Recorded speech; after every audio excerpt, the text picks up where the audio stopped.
I'll put some information about myself. I'm a female, mid-20s, about 5'7", and weighs around 130 pounds. I'm not tiny, but I'm not big either. I work at an overnight airport from 8 p.m. until 4:15 a.m., and I use the train to get from where I park to where I work. I usually don't feel unsafe because it only takes me one stop to get to the parking garage that the employees use. And at the time, the train was pretty crowded, with employees going to and from work. This morning, however, my husband was supposed to be picking me up, but he overslept, so I had decided to ride the train to a bus stop 20 minutes down the line, then take the bus to the stop closest to my house and walk from there about 2 miles away. Anyways, the train was fairly crowded when I first boarded it in. As I sat down near the back, I noticed a young scriggly guy chatting up some of the flight attendees who got on a few doors down. By scriggly, I mean he had long, dirty hair, a dirty beard, and even though he had dark skin, I could tell his hands were very dirty. Since all kinds of people work at the airport, I assumed that the guy worked for the same airline as they did, and knew them, so I didn't pay much attention beyond a glance. I popped my headphones in, pulled out my book, and started reading. The train pulled into the next stop and all the airport employees got off.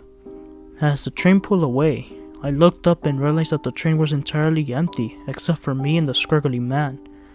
This wouldn't normally have been a problem, except he was openly staring at me. Not just a few glances, but staring wide-eyed and open-mouthed. I got extremely uncomfortable, but since I was at the very end of the train, and he was on the other side, I tried to go back to reading and hope he would confine his weirdness to staring and nothing more. He did not. As soon as I looked away, he started moving towards me.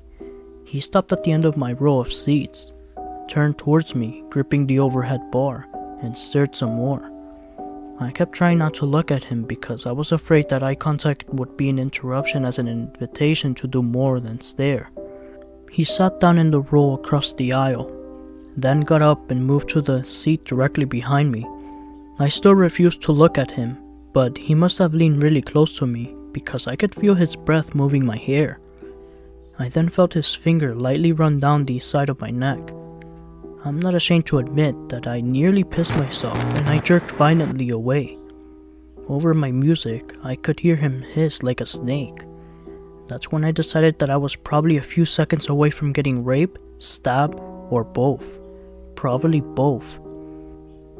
The train was nearing into another stop, so I made a plan.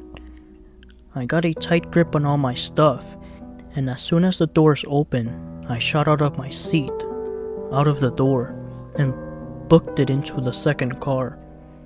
I peeked out the window to see if he had followed me. To my horror, I saw him leaning out the door of the first car, looking up and down in the dark desert station. Thankfully, he must have not seen me getting to the second car, because I saw him stomp his foot, mouth move, and pull back into the train as the door closed. I'm not a lip reader, but it was very easy to see what he said before he ducked inside. Fucking cunt. By the time the train got into the bus station, my increasingly panicked phone calls had woken my husband up, and he met me there in car. I had no idea if the scriggly guy intended to get off at the bus station, but I'm glad I didn't have to find out by enduring a bus ride with him. Since this happened and I realized how utterly defenseless I would have been if he had gone beyond staring and a very light finger touch, I enrolled in multi-kickboxing. So, creepy guy on the train, let's not meet again.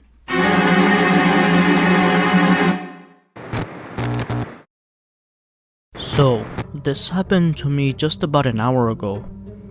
I live about an hour and a half away from my boyfriend. I have a public transit pass, so I frequently ride the train to and from his house. When I leave, I tend to take the latest train possible, as I have met my fair shares of creeps, but not once have I ever been shaken up because someone before than I am now. I'm a short girl, obviously a bit out of shape, but I don't look like some weak, helpless girl. I never had any trouble with telling someone to fuck off, so this experience made me all rattled up. So, to the actual encounter.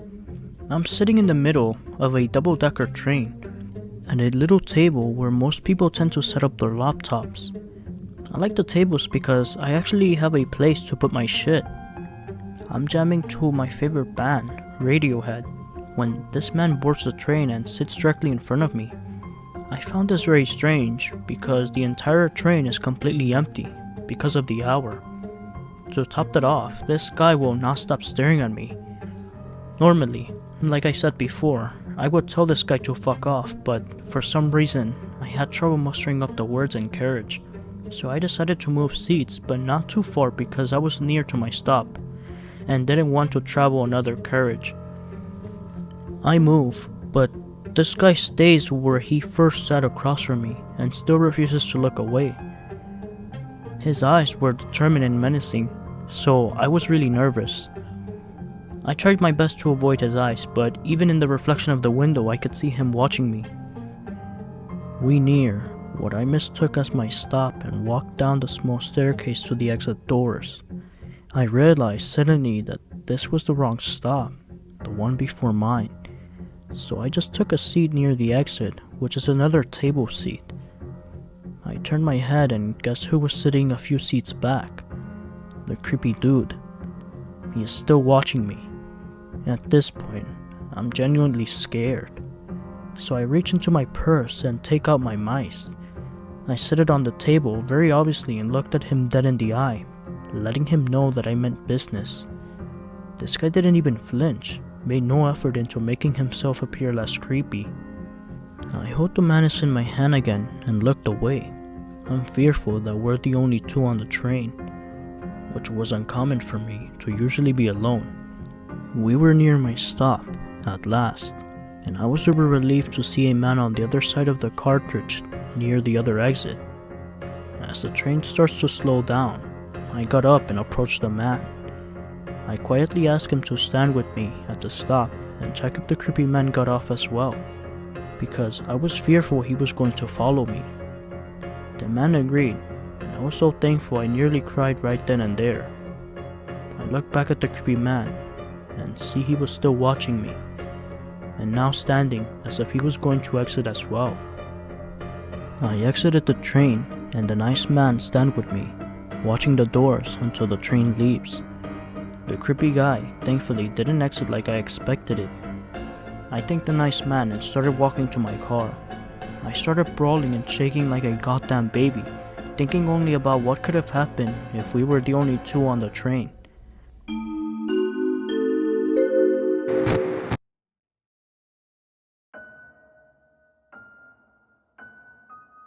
I am a female, and I was 14 at the time. I'm from a big city in Germany, and that afternoon I wanted to buy a birthday present for a friend. I planned on taking the subway downtown where all the shops were. Even though my home city is big, it is considered very safe, so I never felt unsafe going to friends' houses or downtown by myself. While I was waiting on the platform, a guy slowly walked past by me and stopped just a few meters away from me. I remember that he must have been in his late teens or early 20s and that he had glasses on. While I looked around the platform bored, since the subway wouldn't even arrive for another 3 minutes, I noticed that the guy was directly looking at me. Being rather a shy girl back then, I quickly looked away. After a few seconds, I wanted to check if he was still looking, and I took a quick glance, and surely enough, the guy was still staring. This went on until the subway arrived. By then, I was feeling really uncomfortable. Luckily, there had been a few other people on the platform, so I still felt kinda safe. I got on and succeeded to snatch on one of the few empty seats left, since it was close to Christmas and the subway was packed with people. I couldn't see the guy from my seat and I slowly calmed down. A couple of minutes later, I got off of my stop and took the escalator up to the street. While standing on the escalator, I turned around. My heart sank. The creepy guy from the platform was standing a few meters behind me on the same escalator, and he was still staring at me. I tried to calm myself down by thinking that this station was a popular meeting spot, and a lot of people who wanted to go shopping got off there. And since it was close to Christmas, he was probably just some random shopper. When I arrived on the street, I turned right, walked down the street and turned right again at the next corner. When I turned to the corner, I quickly looked down the street I was coming from, and the guy was walking in my direction. I felt really uncomfortable, so I entered a bookshop and waited behind a bookshelf for the guy to walk to wherever he was heading to. After a few minutes, I got out of the shop, and that was the moment I started to panic. The guy was standing just a few meters away from the store, waiting. I should have run back into the store and called my parents to pick me up.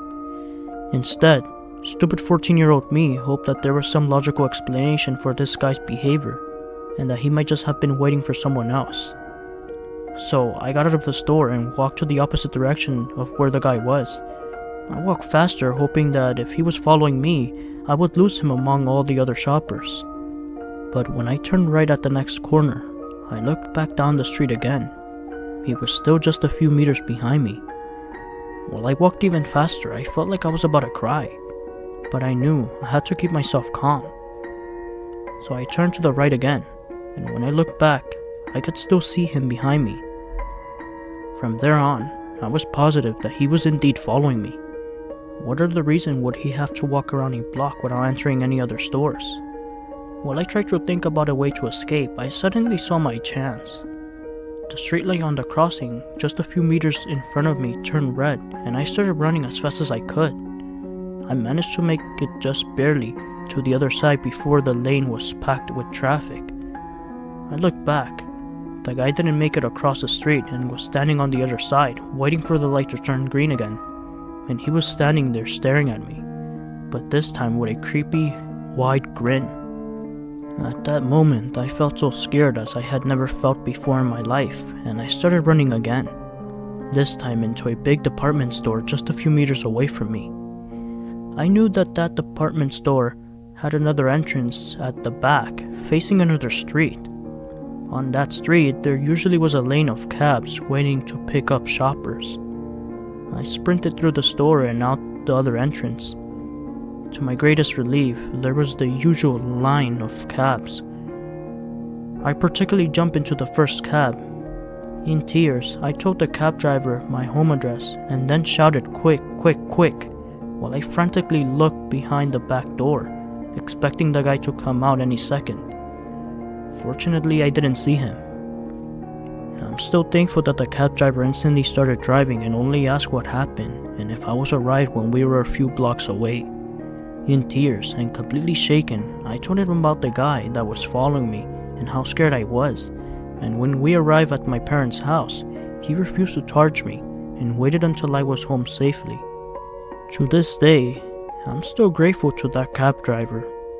I don't know if the guy who was following me was just playing some cruel prank on me and just wanted to scare me, or if he had something way more sinister in mind.